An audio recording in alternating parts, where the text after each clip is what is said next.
Hi എല്ലാവർക്കും നമസ്കാരം. ഇന്നു മുതൽ നമ്മൾ SCERT പാഠപുസ്തകവുമായി ബന്ധപ്പെട്ട ചോദ്യങ്ങൾ കൂടി നോക്കാൻ പോവുകയാണ്. ഓക്കെ, അപ്പോൾ നമ്മൾ ആദ്യമായിട്ട് 6ാം ക്ലാസ്സിലെ ഹിസ്റ്ററി ഫാദർ എന്ന ഫസ്റ്റ് ചാപ്റ്റർ മധ്യകാല ഇന്ത്യ അധികാര കേന്ദ്രങ്ങൾ. ഓക്കെ, മധ്യകാല ഇന്ത്യ അധികാര കേന്ദ്രങ്ങൾ ആണ് നമ്മൾ ഇന്ന് നോക്കാൻ പോകുന്നത്. ഓക്കെ, നോക്കാടാ. അതിൽ ആദ്യം പറഞ്ഞത് ഈ ഒരു പേര് യമുനോത്രി, അതായത് യമുന നദി ഉത്ഭവിക്കുന്ന സ്ഥലം. ഓക്കെ, ഉത്തരാഖണ്ഡിലെ യമുനോത്രി പറയണ്ടോ. ഉത്തരാഖണ്ഡിലെ യമുനോത്രിയിൽ നിന്നാണ് നമ്മുടെ യമുന നദി ഉത്ഭവിക്കുന്നത് പറയണ്ടോ. ഓക്കെ, പിന്നെ ഉള്ളത് ഇരുമ്പ് സ്തംഭം ചെയ്യുന്നത് ഡൽഹിയിലെ മെഹ്റോളിയിലാണ് കേട്ടോ. മെഹ്റോളി ഇരുമ്പ് സ്തംഭം, ആ പേര് ഓർമ്മിച്ചിരിക്കുക പറയണ്ടോ. ഓക്കെ, അപ്പോൾ ഇരുമ്പ് സ്തംഭം ചെയ്യുന്നത് എവിടെയുണ്ട്? ആ മെഹ്റോളിയിലാണ്. പിന്നെ യമുന നദി ഉത്ഭവിക്കുന്നത് ഉത്തരാഖണ്ഡിലെ യമുനോത്രിയിൽ നിന്നാണ്. ഓക്കെ, അതൊക്കെ ജസ്റ്റ് ഒന്ന് ഓർമ്മിച്ചിരിക്കുക. പിന്നെ അടുത്ത് നമ്മൾ പറയുന്നത് നോക്കിയേ, എട്ടാം നൂറ്റാണ്ട് മുതൽ 18ാം നൂറ്റാണ്ട് വരെ കാലഘട്ടം ഇന്ത്യ ചരിത്രത്തിൽ പൊതുവെ മധ്യകാലഘട്ടം എന്ന് അറിയപ്പെടുന്നു. ഓക്കെ ആണോ? 8ാം നൂറ്റാണ്ട് മുതൽ 18ാം നൂറ്റാണ്ട് വരെയുള്ള കാലഘട്ടം ഇന്ത്യ ചരിത്രത്തിൽ എന്നുള്ള പൊതുവെ മധ്യകാലഘട്ടം എന്ന് അറിയപ്പെടുന്നു. ഓക്കെ, മധ്യകാലഘട്ടം എന്ന് അറിയപ്പെടുന്നു. ഓക്കെ, അപ്പോൾ എന്താണ് ഈ സി എന്ന് വെച്ചാൽ? എന്താണ് സി? സി എന്ന് വെച്ചാൽ കോമൺ എറ പറയണ്ടോ. കോമൺ എറ എന്നും പിന്നെയുള്ള BCE എന്ന് പറയുമ്പോൾ ബിഫോർ കോമൺ എറ കേട്ടോ. ബിഫോർ കോമൺ എറ. ഓക്കെ, ക്ലിയർ ആണോ? അപ്പോൾ സി എന്ന് വെച്ചാൽ എന്താ? കോമൺ എറ. BCE എന്ന് വെച്ചാൽ ബിഫോർ കോമൺ എറ. ഓക്കെ, നമ്മൾ ADBC എന്ന് പറയല്ലോ. ഓക്കെ, ADBC എന്ന് പറയല്ലോ. അതിന് പറയുന്നത് ഇപ്പോൾ CE എന്നും BC എന്നും പറയണ്ടോ. Okay, common era, before common era ഓർമ്മിക്കുക. അപ്പോൾ 8ാം നൂറ്റാണ്ട് മുതൽ 18ാം നൂറ്റാണ്ടിലെ കാലഘട്ടം എന്ന് ഇന്ത്യ ചരിത്രത്തിൽ പൊതുവേ മധ്യകാലഘട്ടം എന്ന് അറിയപ്പെടുന്നു കേട്ടോ. അതൊന്ന് ഓർമ്മിച്ചിരിക്കും കാലഘട്ടം. അടുത്തുള്ളത് നമ്മൾ ഡൽഹിയെ കുറിച്ചാണ്. ഇവിടെ വൺ വേർഡ് ക്വസ്റ്റ്യൻ ആയിട്ടില്ല. പിന്നെ എന്ത് ചെയ്യുക, നമ്മുടെ ആരവല്ലി പർവ്വതനിര ശത്രുക്കളുടെ ആക്രമണങ്ങളെ തടുക്കാൻ അല്ലെങ്കിൽ പ്രതിരോധിക്കാൻ എന്ത് ചെയ്യും? നമ്മുടെ ഡൽഹിയെ സഹായിച്ചു. ശത്രുക്കളുടെ ആക്രമണങ്ങളെ തടയാനായിട്ട് ഡൽഹിയെ ആരവല്ലി പർവ്വതനിരകൾ എന്ത് ചെയ്യും? സഹായിച്ചു. പിന്നെ ഉള്ളത് ആരവല്ലി പർവ്വതനിരകളിലെ പാറക്കൂട്ടിൽ നിന്നും കോട്ടകളുടെ നിർമ്മാണത്തിന് ആവശ്യമായിട്ടുള്ള കല്ലുകളൊക്കെ ശരിയും കഴിഞ്ഞു. പിന്നെ ജലഗതാഗതം, യമുന നദി എന്ത് ചെയ്തു? ഡൽഹിക്ക് ആവശ്യമായിട്ടുള്ള ജലം ഉറപ്പുവരുത്തി. ഒൻവേടായിട്ട് ചോദിക്കുന്നത് ചിലപ്പോൾ എന്ത് ചെയ്യാം, പ്രസ്താവന തന്നിട്ട് എന്ത് ചെയ്യാം, അത് ശരിയായിട്ടുള്ളത് ഏത്, അത് തെറ്റായിട്ടുള്ളത് ഏത്? ഓക്കെ, ചിലപ്പോൾ 1, 2 ശരിയാണ്, അങ്ങനെയൊക്കെ എന്ത് ചെയ്യണം, പ്രസ്താവന രീതിയിൽ എന്ത് ചെയ്യുക, ചിലപ്പോൾ ചോദിക്കാം, പറയാകത്തില്ല. ഓക്കെ, അത് ഒൻവേടായിട്ട് എന്തില്ല, ക്വസ്റ്റ്യൻ ഇല്ല. ഓക്കെ, ഓർമ്മിക്കുക. ഒന്ന് വായിച്ചു വിട്ടേക്കുക, പറയണ്ടോ. ഓക്കെ, അടുത്തത് ആവശ്യമുണ്ട്. 8ാം നൂറ്റാണ്ടിൽ രജപുത്ര വിഭാഗത്തിൽപ്പെട്ട തൊമര രാജാക്കന്മാർ. ഓക്കെ, അപ്പോൾ രജപുത്ര വിഭാഗത്തിൽപ്പെട്ട തൊമര രാജാക്കന്മാരാണ് എന്ത് ചെയ്തത്? ഡൽഹി ആദ്യമായിട്ട് അധികാര കേന്ദ്രമാക്കിയത്. ഓക്കെ, 8ാം നൂറ്റാണ്ടിൽ രജപുത്ര വിഭാഗത്തിൽപ്പെട്ട തൊമര രാജാക്കന്മാരാണ് ഡൽഹി ആദ്യമായിട്ട് അധികാര കേന്ദ്രമാക്കിയത്. അക്കാലത്ത് ദില്ലിക എന്ന പേരിലാണ് ഡൽഹി അറിയപ്പെടുന്നത്. ഡൽഹി അറിയപ്പെട്ടത്. ഓക്കെ, അതൊന്ന് ഓർമ്മിച്ചിരിക്കുക കണ്ടോ. ഓക്കെ, അപ്പോൾ ഡൽഹി ആദ്യമായിട്ട് അധികാര കേന്ദ്രമായത് തൊമര രാജാക്കന്മാരുടെ കാലത്താണ്. അക്കാലത്ത് അറിയപ്പെടുന്നത് ദില്ലിക. ഓക്കെ, ദില്ലിക. പിന്നെ തൊമര രാജാക്കന്മാരെ തുടർന്ന് ചൗഹാൻ രാജവംശത്തിൽപ്പെട്ടവർ. ഓക്കെ, ചൗഹാൻ രാജവംശത്തിൽപ്പെട്ടവർ എന്ത് ചെയ്തു? അധികാരത്തിൽ വരുന്നു. പിന്നെ ചൗഹാൻ വംശത്തിലെ അവസാനത്തെ ഭരണാധികാരിയാണ് പൃഥ്വിരാജ് ചൗഹാൻ. പേര് ഓർമ്മിക്കുക. ഓക്കെ, പൃഥ്വിരാജ് ചൗഹാൻ പറയട്ടോ. ഓക്കെ, അപ്പോൾ ചൗഹാൻ വംശത്തിലെ അവസാനത്തെ ഭരണാധികാരിയാണ് പൃഥ്വിരാജ് ചൗഹാൻ എന്ന് പറയുന്നത്. ഓക്കെ, അപ്പോൾ ചിലർക്കെങ്കിലും അറിയായിരിക്കും, ചൗഹാൻ വംശത്തിൽപ്പെട്ട ഈ പൃഥ്വിരാജ് ചൗഹാൻ ഉണ്ടല്ലോ, അദ്ദേഹത്തിൻ്റെ ആസ്ഥാന കവിയായിരുന്നു ചന്ദ് ബർദായ് കേട്ടോ.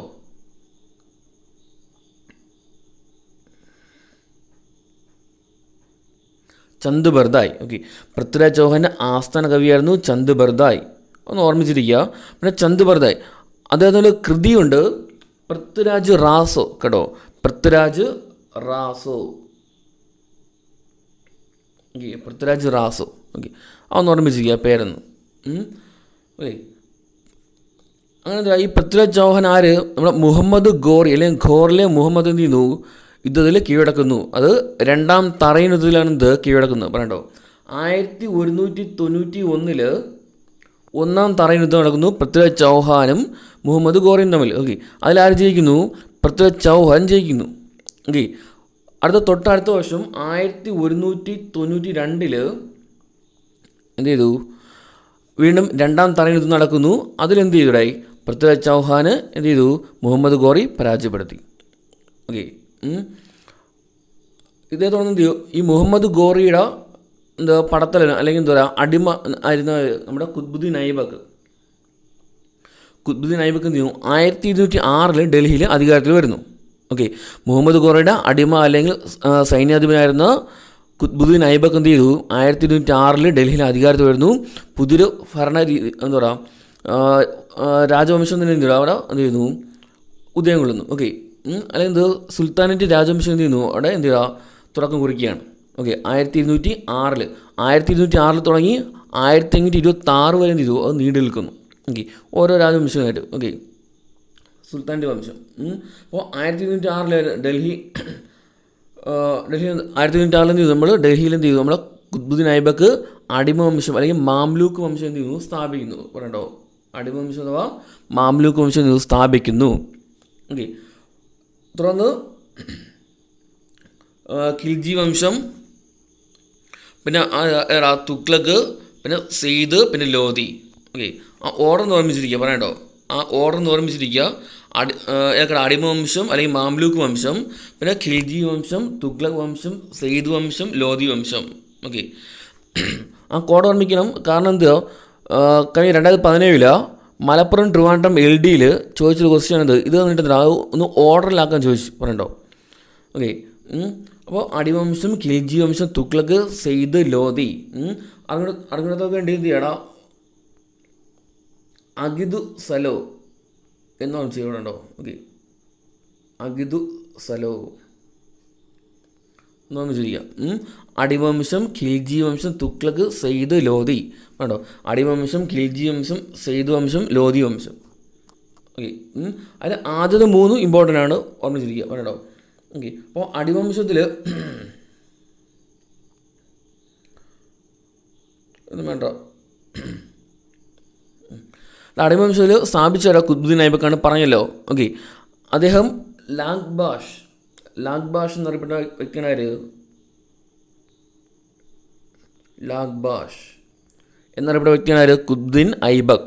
ഓക്കെ, ലാഗ്ബാഷ് എന്നറിയപ്പെട്ട വ്യക്തിയാണ് കുത്ബുദ്ദീൻ ഐബക്ക്. ഓർമ്മിക്കുക. പിന്നെ പോളോ കളിക്കിടയിൽ കുതിരപ്പുറത്ത് നിന്ന് വീണ് മരിച്ച ഡൽഹി സുൽത്താനാണ് ആര്? നമ്മുടെ കുത്ബുദ്ദീൻ ഐബക്ക് എന്ന് പറയുന്നത്. ഓക്കെ, പോളോ കളിക്കിടയിൽ കുതിരപ്പുറത്ത് നിന്ന് വീണ് മരിച്ച ഡൽഹി സുൽത്താൻ കേട്ടോ, കുത്ബുദ്ദീൻ ഐബക്ക്. ഓക്കെ, പിന്നെ ലാഗ്ബാഷ് അല്ലെങ്കിൽ ലക്ഷങ്ങൾ ദാനം ചെയ്യുന്നവൻ കേട്ടോ എന്നറിയപ്പെടുന്നതും ആരാണ്? കുത്ബുദ്ദീൻ ഐബക്കാണ്. ഓർമ്മിക്കുക. ഓക്കെ, പിന്നീട് അതേ തുടർന്ന് ഇൽത്തുമിഷ് അധികാരത്തിൽ വരുന്നു. അവിടെ ഓർമ്മിക്കേണ്ട മുൾട്ടാൻ, ലാഹോർ, ബംഗാൾ എന്നീ പ്രദേശങ്ങൾ കീഴടക്കിയ ഡൽഹി സുൽത്താനാണ് ആര്? നമ്മുടെ ഇൽത്തുമിഷ് എന്ന് പറയുന്നത്. ഓക്കെ, മുൾട്ടാൻ, ലാഹോർ, ബംഗാൾ തുടങ്ങിയ പ്രദേശങ്ങൾ കീഴടക്കിയ ഡൽഹി സുൽത്താനാണ് ആര്? ഇൽത്തുമിഷ്. ഓക്കെ, പിന്നെ അവിടെ ഇമ്പോർട്ടൻ്റ് ആയിട്ട് വരുന്നത് ഈ കീഴടക്കിയ പ്രദേശങ്ങളിൽ ഒരു ഏകീകൃത നാണയ വ്യവസ്ഥ നടപ്പിലാക്കിയത് ആരുണ്ട? ഇൽത്തുമിഷാണ്. ഓക്കെ, അത് ഇമ്പോർട്ടൻ്റ് ആണ്. ഒരു ഏകീകൃത നാണയ വ്യവസ്ഥയ്ക്ക് എന്താ രൂപം കൊടുത്തത് അല്ലെങ്കിൽ നടപ്പിലാക്കിയാറുണ്ട്? നമ്മുടെ ഇൽത്തുമിഷാണ്. അതിൽ നാണയങ്ങൾ അറിയപ്പെടുന്നത് തങ്ക ജിത്തൽ. ഓക്കെ, അപ്പോൾ ഒരു ഏകീകൃത നാണയ വ്യവസ്ഥ നടപ്പിലാക്കി തങ്ക ജിത്തൽ എന്നീ നാണയങ്ങൾ എന്ത് ചെയ്തു? പുറത്തിറക്കിയും ആരുണ്ട? ഇൽത്തുമിഷാണ്. ഓക്കെ ആണോ? ഓക്കെ, പിന്നെയുള്ളത് സുൽത്താന റസിയാണ്. ഡൽഹി സുൽത്താനേറ്റിലെ ഏക വനിതാ ഭരണാധികാരിയാണ് ആര്? നമ്മുടെ റസിയ സുൽത്താൻ എന്ന് പറഞ്ഞത്. ഓക്കെ, ഡൽഹി സുൽത്താനേറ്റിലെ ഏക വനിതാ ഭരണാധികാരിയാണ് ആര്? സുൽത്താന റസിയ എന്ന് പറയുന്നത്. ഓക്കെ, ഇൽത്തുമിഷിൻ്റെ മകളായിരുന്നു കേട്ടോ. ഓർമ്മിച്ചിരിക്കുക. പിന്നീട് നമ്മുടെ മാംലൂക്ക് വംശത്തിൽ തുടർന്ന് അധികാരത്തിലാണ് ആര്? നമ്മുടെ ഖിൽജി വംശം. അടിവംശം അടുത്തെന്താ? ഖിൽജി വംശം എന്നല്ലോ. അതിൽ ഇമ്പോർട്ടൻ്റ് ആയിട്ട് അലാവുദ്ദീൻ ഖിൽജി. അലാവുദ്ദീൻ ഖിൽജി ഓർമ്മിക്കുക.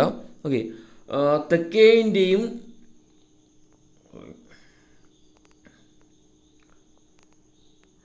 തെക്കേ ഇന്ത്യയും പടിഞ്ഞാറേ ഇന്ത്യയും തെക്കേ ഇന്ത്യയിലും പടിഞ്ഞാറേ ഇന്ത്യയിലുള്ള പ്രദേശങ്ങൾ കീഴടക്കിയ ഡൽഹി സുൽത്താനായ നമ്മുടെ അലാവുദ്ദീൻ ഖിൽജി എന്ന് പറഞ്ഞോ. തെക്കേ ഇന്ത്യയും പടിഞ്ഞാറേ ഇന്ത്യയും മെയിനായിട്ട് ഗുജറാത്ത് പറഞ്ഞോ. ഗുജറാത്ത് കീഴടക്കിയ ഡൽഹി സുൽത്താനായ അലാവുദ്ദീൻ ഖിൽജി. ഇങ്ങനെ തന്നെ ചോദിച്ചിട്ടുണ്ട്. ഗുജറാത്ത് കീഴടക്കിയ ഡൽഹി സുൽത്താനായ നമ്മുടെ അലാവുദ്ദീൻ ഖിൽജി എന്ന് പറഞ്ഞത്. അതൊന്ന് ഓർമ്മിച്ചിരിക്കുക. ഓക്കെ, പിന്നെ കമ്പോള നിയന്ത്രണം കൊണ്ടുവന്നത് ആരാണ്ടാ? അലാവുദ്ദീൻ ഖിൽജിയാണ് കേട്ടോ. കമ്പോള നിയന്ത്രണം അല്ലെങ്കിൽ കമ്പോള പരിഷ്കരണം കൊണ്ടുവന്നത് ആരാണ്ടാ? അലാവുദ്ദീൻ ഖിൽജിയാണ്. അത് ഇമ്പോർട്ടൻ്റ് ആണ്. ഓക്കെ, ഓർമ്മിച്ചിരിക്കുക. പിന്നെ നമ്മുടെ ഖിൽജി വംശം എന്ന് പറഞ്ഞാൽ അടുത്താര് നമ്മുടെ തുഗ്ലക് വംശം എന്ത് ചെയ്യുന്നു അധികാരത്തിൽ വരുന്നു. ഓക്കെ, അതിൽ ഏറ്റവും പ്രധാനപ്പെട്ട ആളാണ് മുഹമ്മദ് ബിൻ തുഗ്ലക് എന്ന് പറയുന്നത്. മുഹമ്മദ് തുഗ്ലക്. ഓക്കെ, അദ്ദേഹം തലസ്ഥാനം ഡൽഹിയിൽ നിന്നും ദേവഗിരിയിലേക്ക് അല്ലെങ്കിൽ ദൗലത്താബാദ് പറയണ്ടോ. ഓക്കെ, തലസ്ഥാനം ഡൽഹിയിൽ നിന്നും ദേവഗിരിയിലേക്ക് അല്ലെങ്കിൽ ദൗലത്താബാദിലേക്ക് മാറ്റിയ ഡൽഹി സുൽത്താനായ നമ്മുടെ മുഹമ്മദ് ബിൻ തുഗ്ലക് എന്ന് പറയുന്നത്. ഓക്കെ, തലസ്ഥാനം ഡൽഹിയിൽ നിന്നും ദൗലത്താബാദിലേക്ക് അല്ലെങ്കിൽ ദേവഗിരിയിലേക്ക് മാറ്റിയ ഡൽഹി സുൽത്താനായ നമ്മുടെ മുഹമ്മദ് ബിൻ തുഗ്ലക് എന്ന് പറയുന്നത്. ഓക്കെ, ബുദ്ധിമാനായ വിഡ്ഢി എന്നറിയപ്പെടുന്നതും ആരാണ്ടായി? ബുദ്ധിമാനായ വിഡ്ഢി എന്നറിയപ്പെടുന്നതും മുഹമ്മദ് ബിൻ തുഗ്ലക് ആണ്. ഓർമ്മിക്കുക. ഓക്കെ, മുഹമ്മദ് ബിൻ തുഗ്ലക് ആണ് ബുദ്ധിമാനായിട്ടുള്ള വിഡ്ഢി എന്ന് അറിയപ്പെടുന്നത്. ഒന്ന് ഓർമ്മിച്ചിരിക്കുക പറയണ്ടോ. ഓക്കെ, ഇതേ തുടർന്ന് പിന്നെ സെയ്ദ് വംശം, ലോധി വംശം അത്ര എന്തല്ല ശക്തരായിരുന്നില്ല പറയണ്ടോ. ഓക്കെ, ആ സെയ്ദ് വംശത്തിലെ ഭരണാധികാരിയാണ് കിസർ ഖാൻ എന്ന് പറയുന്നത്. കിസർ ഖാൻ പറയണ്ടോ, അത് ഓർമ്മിച്ചിരിക്കുക. പിന്നെ ലോധി വംശത്തിലെ അവസാനത്തെ ഭരണാധികാരിയാണ് ഇബ്രാഹിം ലോധി. ലോധി വംശത്തിലെ അവസാനത്തെ ഭരണാധികാരിയാണ് ആരുണ്ടായി? ഇബ്രാഹിം ലോധി എന്ന് പറയുന്നത്. 1526 ഏപ്രിൽ 26 ഒന്നാം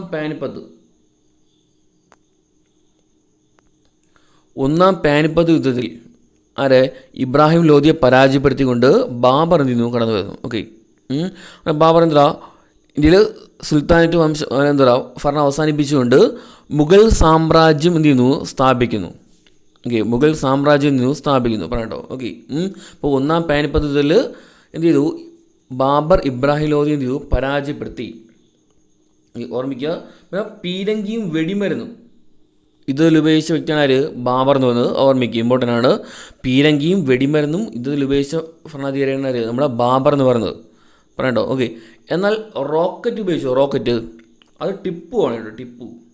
ടിപ്പു സുൽത്താനാണ് കേട്ടോ. ഇതിൽ റോക്കറ്റ് ഉപയോഗിച്ച് ടിപ്പു സുൽത്താനാണ് ഓർമ്മിക്കുക കേട്ടോ. ഓക്കെ, പീരങ്കിയും വെടിമരുന്നും ആണെങ്കിലോ അത് ബാബറാണ്, റോക്കറ്റ് ആണെങ്കിലോ ടിപ്പു ആണ് പറയട്ടോ. പിന്നെ ബാബറുടെ ആത്മകഥ ബാബർ നാമ അല്ലെങ്കിൽ എന്തെന്ന് തുസുക്കി ബാബരി എന്നൊക്കെ അറിയപ്പെടും. പിന്നെ തൻ്റെ ആത്മകഥയിൽ ഇന്ത്യക്ക് ഇഷ്ടമല്ല എന്ന് പറയുന്ന വ്യക്തിയാണ് ആര്? ബാബർ എന്ന് പറയുന്നത്. ഓക്കെ, ഓർമ്മിക്കുക. തൻ്റെ ആത്മകഥയിൽ ഇന്ത്യക്ക് ഇഷ്ടമല്ല എന്ന് പറയുന്ന വ്യക്തിയാണ് ആര്? ബാബർ എന്ന് പറയുന്നത് പറയട്ടോ. ഓക്കെ, സിംഹം എന്നറിയപ്പെട്ടതും ആരാണ്ടാ? ബാബറാണ് പറയണ്ടോ. ഓർമ്മിക്കുക. ഓക്കെ, പിന്നെ അടുത്ത് വരുന്നത് ഈ ഓർഡർ ഒന്ന് പഠിച്ച് ചെയ്യുക പറയണ്ടോ. ബാബർ, അതിൻ്റെ ഹുമയൂൺ, അക്ബർ, ജഹാംഗീർ, ഷാജഹാൻ, ഔറംഗസീബ്. ഓക്കെ, ബാബർ, ഹുമയൂൺ, അക്ബർ, ജഹാംഗീർ, ഷാജഹാൻ, ഔറംഗസീബ്. ഓക്കെ, ആ ഓർഡർ ഒന്ന് പഠിച്ച് ചെയ്യുക, ഇമ്പോർട്ടൻ്റ് ആണ്. അവിടെ ഹുമയൂൺ എന്താ 2 പ്രാവശ്യം കൊണ്ട് കാലഘട്ടം ഇല്ലേ? കാരണം എന്താ ഇടയ്ക്ക് ഹുമയൂണിനെ പരാജയപ്പെടുത്തിക്കൊണ്ട് ആര് കടന്നു വരുന്നു? ഷെർഷാ സൂരി എന്ത് ചെയ്യുന്നു അധികാരത്തിൽ വരുന്നു. ഓക്കെ, ഹുമയൂണിനെ പരാജയപ്പെടുത്തിക്കൊണ്ട് ആര്? ഷെർഷാ സൂരി എന്ത് ചെയ്യുന്നു അധികാരത്തിൽ വരുന്നു. ഓക്കെ, ഷെർഷാ സൂരി എന്ത് ചെയ്യുന്നു അധികാരത്തിൽ വരുന്നു. ഓർമ്മിക്കുക കിട്ടുമല്ലോ. ഓക്കെ, പിന്നെ ഷെർഷാ സൂരിയുടെ പിൻഗാമികൾ എന്നത് അത്ര ശക്തരല്ലാത്തത് കൊണ്ട് വീണ്ടും എന്ത് ചെയ്തോടായി? ഹുമയൂൺ തന്നെ എന്ത് ചെയ്തു? വീണ്ടും അധികാരത്തിലേക്ക് വരുന്നുണ്ട്. ഓക്കെ, ഓർമ്മിക്കുക. ഇവിടെ മാൻസബ്ദാരി സമ്പ്രദായം ഇതൊന്ന് ഓർമ്മിച്ചിരിക്കുക. അക്ബറുടെ സൈനിക സമ്പ്രദായം അറിയപ്പെടുന്നത് മാൻസബ്ദാരി. അക്ബറുടെ സൈനിക സമ്പ്രദായം അറിയപ്പെടുന്നത് മാൻസബ്ദാരി എന്ന് അറിയപ്പെടുന്നത് പറയണ്ടോ. അതൊന്ന് ഓർമ്മിച്ചിരിക്കുക. ഓക്കെ, പിന്നെ ഷെർഷാ സൂരിയെ കുറിച്ച് പറയുകയാണെങ്കിൽ സൂർ വംശം സ്ഥാപിച്ചത് ആരുണ്ട ശേഷസൂര്യാണ്. ഓക്കെ. പിന്നെ അദ്ദേഹത്തിന് എന്താ പറയുക സ്മാരകം അല്ലെങ്കിൽ എന്താ പറയുക അദ്ദേഹത്തെ അടക്കം ചെയ്യുന്ന സ്ഥലം സസാരം കേട്ടോ. സസാരം ബീഹാറാണ്. ഓക്കെ. പിന്നെ ഉള്ളത് ഗ്രാൻഡ് ട്രങ്ക് റോഡ് പണിയിപ്പിച്ചാലുണ്ടായി ശേഷസൂര്യാണ് പറയണ്ടോ. ഓക്കെ. ബാക്കി ഡീറ്റെയിൽ എന്ത് ചെയ്യുക, റാങ്ക് ഫയലൊക്കെ പഠിക്കുക പറയണ്ടോ. ഓക്കെ. അത് അത്രയും കാര്യങ്ങൾ പഠിച്ചിരിക്കുക. പിന്നെ അടുത്ത ഇമ്പോർട്ടൻ്റ് ആയിരുന്നത് അക്ബർനാമ എഴുതിയത് അബുൽ ഫസൽ. ഓക്കെ. അക്ബറുടെ സദസ്സിനായിരുന്നു ആയിട്ടുള്ള ആര്, അബുൽ ഫസലാണ് എന്ത് ചെയ്തത്, അക്ബർനാമ എഴുതിയത് പറയണ്ടോ. ഓക്കെ. അല്ല ആദ്യ ഭാഗം അക്ബറുടെ മുൻഗാമികളെയും രണ്ടാം ഭാഗം അക്ബറുടെ ഭരണകാലത്തെയും മൂന്നാമത്തെ അക്ബറുടെ ഭരണ സംവിധാനത്തെ എന്ത് ചെയ്യുന്നു, പ്രതിപാദിക്കുന്നു. ഓക്കെ. അതിൽ മൂന്നാമത്തെ ഭാഗം ഐൻ ഇ അക്ബരി എന്നും അറിയപ്പെടുന്നു. ഐൻ ഇ അക്ബരി എന്ന് പറയപ്പെടുന്നു പറഞ്ഞോ. എഴുതിയത് അബുൽ ഫസൽ പറഞ്ഞോ. ഓക്കെ. അപ്പോൾ അക്ബർനാമ എഴുത് അബുൽ ഫസലാണ്, ഓർമ്മിക്കുക. പിന്നെ മുഗൾ സാമ്രാജ്യം ഏറ്റവും വിസ്തൃതി പ്രാപിച്ചത് ഔറംഗസീബിൻ്റെ കാലത്തായിരുന്നു കണ്ടോ. മുഗൾ സാമ്രാജ്യം ഏറ്റവും വിസ്തൃതി പ്രാപിച്ചത് ഔറംഗസീബിൻ്റെ കാലത്താണ് കണ്ടോ. ഓക്കെ. ഏറ്റവും കൂടുതൽ കാലം ഭരണം നടത്തിയതുമാരെന്ന് പറയാം ഔറംഗസീബ് എന്ന് പറയാം. ഏകദേശം 50 വർഷത്തോളം എന്ത് ചെയ്തു, 50 വർഷത്തോളം എന്ത് ചെയ്തു ഔറംഗസീബ് എന്ത് ചെയ്യുക, ഭരണം നടത്തി. ഓക്കെ. ഔറംഗസീബ് പറയല്ലോ സ്വന്തം പിതാവിനെ തടങ്കലടക്കിക്കൊണ്ട് ഭരണം കീഴടക്കിയ കൈയാളി വ്യക്തിയാണ് ആര്, നമ്മുടെ ഔറംഗസീബ് എന്ന് പറയുന്നത്. ഓക്കെ. ഷാജഹാൻ അറിയാലോ നിർമ്മിതികളുടെ രാജകുമാരൻ എന്നറിയപ്പെടുന്നത് ഷാജഹാനാണ്. ഓക്കെ. താജ്മഹൽ നിർമ്മിച്ചത്. അപ്പോൾ നിർമ്മിതികളുടെ രാജകുമാരൻ എന്നറിയപ്പെടുന്നത് ഷാജഹാനാണ്, ഓർമ്മിക്കുക പറയണ്ടോ. ഓക്കെ. അപ്പോൾ മുഗൾ സാമ്രാജ്യം ഏറ്റവും വിസ്തൃതി പ്രാപിച്ച് ഔറംഗസീബിൻ്റെ കാലത്താണ്, ഓർമ്മിക്കുക. ഓക്കെ. പിന്നെ പറഞ്ഞത് ജീവിച്ചിരിക്കുന്ന സന്യാസി അല്ലെങ്കിൽ സിന്ദാപീർ എന്നറിയപ്പെടുന്നത് സിന്ദാപീർ. ഓക്കെ. ഇങ്ങനെ തോന്നുന്നു. ഓക്കെ. അപ്പോൾ ജീവിച്ചിരിക്കുന്ന സന്യാസി സിന്ദാപീർ എന്നറിയപ്പെടുന്നത് ആരാണ്ടാ, ബാബറാണ്. സോറി ഔറംഗസീബാണ്. ഓക്കെ. ഓക്കെ. അപ്പോൾ ജീവിച്ചിരിക്കുന്ന സന്യാസി അല്ലെങ്കിൽ സിന്ദാപീർ എന്നറിയപ്പെടുന്നത് ഔറംഗസീബാണ്, ഓർമ്മിക്കുക. ഓക്കെ. പിന്നെ ഔറംഗസീബിന് ശേഷം വരുന്ന ഭരണകർത്താക്കൾ എന്തില്ല അത്ര ശക്തരായിരുന്നില്ല. ഓക്കെ. അതുകൊണ്ട് തന്നെ മുഗൾ സാമ്രാജ്യത്തിലെ അവസാനത്തെ ചക്രവർത്തി അല്ലെങ്കിൽ ശക്തനായിട്ടുള്ള ഭരണാധികാരി എന്നൊക്കെ ചോദിച്ചാൽ പറയാം, ഔറംഗസീബിന് പറയാം കേട്ടോ. ഓക്കെ. അവസാനം ശക്തനായിട്ടുള്ള ഭരണാധികാരി. ഓക്കെ. ശ്രദ്ധിക്കുക, ശക്തനായിട്ടുള്ള ഭരണാധികാരി. പിന്നെ അവസാനം ചക്രവർത്തി എന്ന് ചോദിക്കുമ്പോൾ എന്ത് ചെയ്യാം, ഔറംഗസീബ് പറയാം. അതിനുശേഷം ഭരണകർത്താക്കൾ ഉണ്ടായിരുന്നു, പക്ഷെ അത്ര ശക്തരായിരുന്നില്ല പറയണ്ടോ. ഓക്കെ. 1857 ഒന്നാം സ്വാതന്ത്ര്യ സമരം വരെ എന്ത് ചെയ്തു, അത് നീണ്ടു വന്നു. അവസാനത്തെ മുഗൾ ഭരണാധികാരി രാജാവ് എന്നൊക്കെ ചോദിച്ചാൽ ആരുണ്ടായി, അത് ബഹദൂർ ഷാ സെക്കൻഡാണ് പറയണ്ടോ. ഓക്കെ. ബഹദൂർ ഷാ സെക്കൻഡ് അവസാനത്തെ മുഗൾ ഭരണാധികാരി എന്ന് ചോദിച്ചാൽ ബഹദൂർ ഷാ സെക്കൻഡാണ്. ഓക്കെ. അവസാനത്തെ ശക്തനായിട്ടുള്ളതെന്ന് ചോദിച്ചാൽ ആരുണ്ടായി, അത് നമ്മുടെ ഔറംഗസീബാണ്. ഓക്കെ.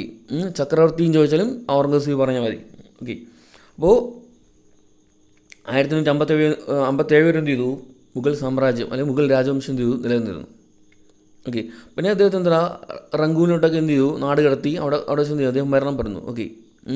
റങ്കൂൺ അതായത് ഇന്നത്തെ മ്യാൻമാർ. ഓക്കെ. അങ്ങോട്ടേക്ക് എന്താ നാട് കടത്തപ്പെടുകയാണ് ചെയ്യുന്നത്. അത് ഓർമ്മിച്ചിരിക്കുക. ഇപ്പോൾ ദക്ഷിണേന്ത്യയിലെയും പശ്ചിമേന്ത്യയിലെയും അധികാര കേന്ദ്രങ്ങളാണ്. ദക്ഷിണേന്ത്യയിലെയും പശ്ചിമേന്ത്യയിലെയും അധികാര കേന്ദ്രങ്ങൾ. അല്ല അത് ചോള വംശം. 9ാം നൂറ്റാണ്ടോട് കൂടിയാണ് ചോളവംശം പ്രബലമായത്.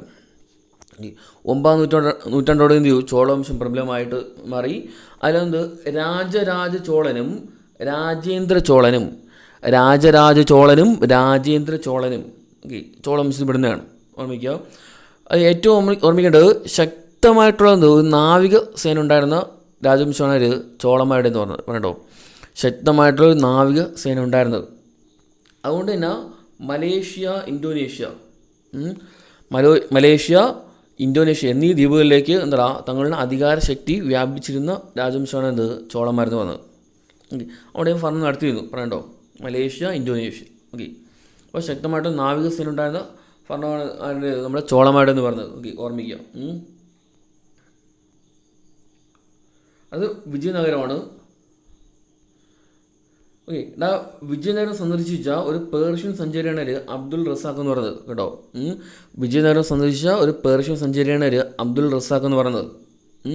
വേറെ ആൾക്കാരുണ്ട് നിക്കോളോ കോണ്ടിയെ കൊണ്ട്, അത് നമ്മൾ അടുത്ത ചാപ്റ്ററിൽ പഠിക്കും കേട്ടോ. അപ്പോൾ വിജയനഗരം സന്ദർശിച്ച ആര് പേർഷ്യൻ സഞ്ചാരിയാണ് ആര് അബ്ദുൾ റസാഖ് എന്ന് പറയുന്നത് കേട്ടോ. അത് വെച്ച് ഓർമ്മിച്ചിരിക്കുക. വിജയനഗരം സ്ഥാപിച്ചത് ആരാണ്ടാ? ഹരിഹരനും ബുക്കനും പറയട്ടോ. ഹരിഹരനും ബുക്കനും. അതായത് 14ാം നൂറ്റാണ്ടിൽ ആര് ഹരിഹരനും ബുക്കനും എന്നീ രണ്ടുപേർ ചേർന്നത് വിജയനഗരം സ്ഥാപിക്കുന്നത് പറയട്ടോ. അതിൽ തന്നെ കൃഷ്ണദേവരായർ. കൃഷ്ണദേവരായരാണെന്ത് അതിൽ തന്നെ ഏറ്റവും പ്രധാനപ്പെട്ട ഭരണാധികാരി എന്ന് പറയുന്നത് കേട്ടോ. വിജയനഗരത്തിൽ 4 വംശങ്ങൾ പ്രധാനമായിട്ടുണ്ടായിരുന്നു കേട്ടോ. സംഗമ, പിന്നെ സലുവ, പിന്നെ തുളുവ, അരവിടു കേട്ടോ. അരവിടു. സംഗമ, സലുവ, തുളുവ, അരവിടു കേട്ടോ. അരവിടു. അതിൽ തന്നെ ഈ തുളുവ വംശത്തിൽപ്പെട്ട ഭരണാധികാരിയാണ് നമ്മളെ കൃഷ്ണദേവരായെന്ന് പറഞ്ഞത് കേട്ടോ. തുളുവ വംശത്തിൽപ്പെട്ട ഭരണാധികാരിയാണ് നമ്മളെ കൃഷ്ണദേവരായെന്ന് പറഞ്ഞത് ഓർമ്മിക്കുക. ഓക്കെ, പേരുകൾ. പിന്നുള്ളത് ഒരു ബാമനി രാജ്യം, അത്ര ഇമ്പോർട്ടൻ്റ് അല്ല, സ്ഥാപിച്ചത് അലാവുദ്ദീൻ ഹസൻ ബാമൻ ഷാ കേട്ടോ. അലാവുദ്ദീൻ ഹസൻ ബാമൻ ഷാണെന്ത് ബാമനി രാജ്യം സ്ഥാപിച്ചത്. ഓക്കെ. പിന്നെ ഉള്ളത് കൃഷ്ണ തുംഗഭദ്ര നദികൾക്കിടയിലുള്ള റൈച്ചൂർ പ്രദേശം. കൃഷ്ണ തുംഗഭദ്ര പ്രദേശങ്ങൾക്കിടയിലുള്ള റൈച്ചൂർ പ്രദേശം ദക്ഷിണേന്ത്യയിലെ നെല്ലറ എന്ന് അറിയപ്പെടുന്നു പറയണ്ടോ. കൃഷ്ണ തുംഗഭദ്ര നദികൾക്കിടയിലുള്ള റൈച്ചൂർ പ്രദേശമാണ് എന്തെന്ന് ദക്ഷിണേന്ത്യയിലെ നെല്ലറ എന്ന് അറിയപ്പെടുന്നത് പറയണ്ടോ.